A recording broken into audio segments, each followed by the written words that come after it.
almost forgot to hit record. Good day to you, my beautiful babes and babettes. I am your resident active advocate, and today I would like to take a bit of a turn in my usual method. Ordinarily, these videos are instructional and descriptive, but today I would like to take you down the rabbit hole of imagination with a story. So, in order to describe the fear of disability, here's what we're going to do.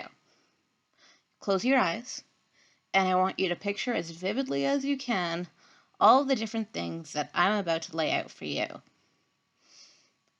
So, you wake up one morning, you feel pretty good. You know, you're fine, you're average. You go to work, you get really tired at work, and I mean more tired than a full work week should make you. You go home, and it's when you go home that you realize the left side of your face is feeling kind of weak.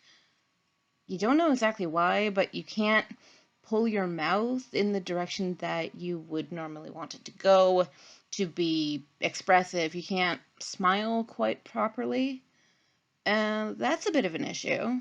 And then you get progressively more and more tired until you start losing control of what's going on this side of your face. And what happens is that your mouth starts opening and shutting by itself rapidly, and your tongue starts flicking in and out rapidly, like that of a frog or a snake. So, pretty immediately, you know that there's something wrong, and the people who live with you call the ambulance, and you are taken to the hospital, where they put you in under stroke protocol. They don't know exactly what's going on with you, and neither do you, which is the scariest part. So you're in triage, and you call someone to let them know what's going on. You know, someone who doesn't live at your home, but with whom you're still very close. And, you know, they are concerned about you, of course, and they promise to get the news out to anyone else you don't live with, but who would definitely want to know what's going on with you. But that's all you can remember for that conversation, because for the next, you don't even know how long, you're completely unconscious. Your brain has basically left the building. It's not even black, it's not even gray, there's no anything. It's just nothing for you don't know how long. You wake up in your own room, which is a good thing. I mean, everyone likes privacy in the hospital, especially. But when you wake up, you also realize you don't have any control at all over the left side of your body. It's not just your face anymore, it's everything. You cannot feel your leg, your arm, or the left side of your face. You can't even move your fingers. I want to know, via this video's analytics, who here pictures that as their nightmare scenario, or something similar to that? Because I fully believe that the fear of disability is embodied in the other and in the unknown. When we make an other of something, basically what we are doing is looking at that thing or that person or that situation and saying, that's not me, and thank God that's not me. We don't even necessarily do this consciously. This is just a form of tribalism that has evolved with us as we have become more and more intelligent as animals. But the problem is we are thus far incapable of letting go of our tribalism so long as we fail to understand that the other is us. We are other to everyone else, and everyone else is other to us. Everyone's name is I. I mean, you know this. The ego says I. This is me. This is my body. But who is this me? Who is this my? Who is speaking? Well, this is the brain within the body that is having this human experience.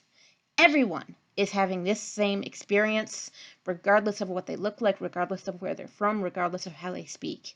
Everyone is having this human experience. Some experiences are different from others, yes, But that does not make any single experience superior or inferior to anyone else's experience. Now, with the story that I presented you, even if you got the functionality of the left half of your body back, you would always remember what had happened. And you would say to yourself, I'm so happy I got back from that thing that is, to some people, more horrible than death. I have actually heard people say that they would rather be dead than disabled. That, to me, is a mark of shame upon our species, because it is a mark of total ignorance and misunderstanding. Until we learn to understand one another, and until we learn to understand that we are the other to everyone else, just as everyone else is the other to us, then this otherness will continue to create disparity between people.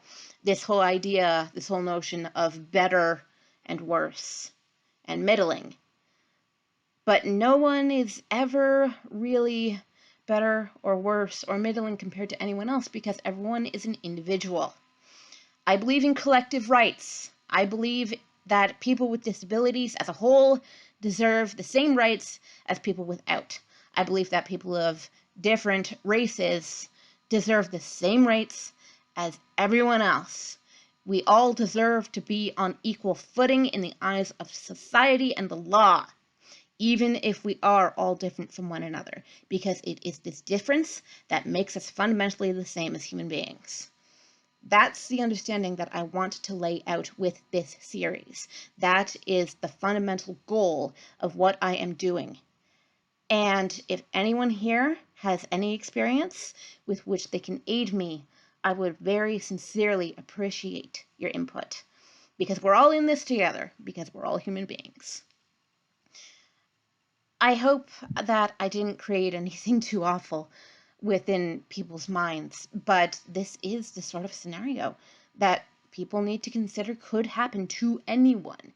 This could happen to anyone. You could have a defect, you could have an accident, it could just come out of nowhere. You can't control what happens in life. You can control how you deal with it. You can control the kind of person you are and want to be. You can't control the what, you can control the who. That's the important point to take away from this pseudo lecture. Thank you very much for your time. I sincerely appreciate it. And have a wonderful day. By the way, tomorrow I will be late in uploading. There are people coming to fix my stove. So that's a thing. I will see you tomorrow afternoon to talk about one of the results of the fear of disability, which was institutionalization, which thankfully we are gradually getting away from, at least in the West. See you tomorrow. Bye! Mwah.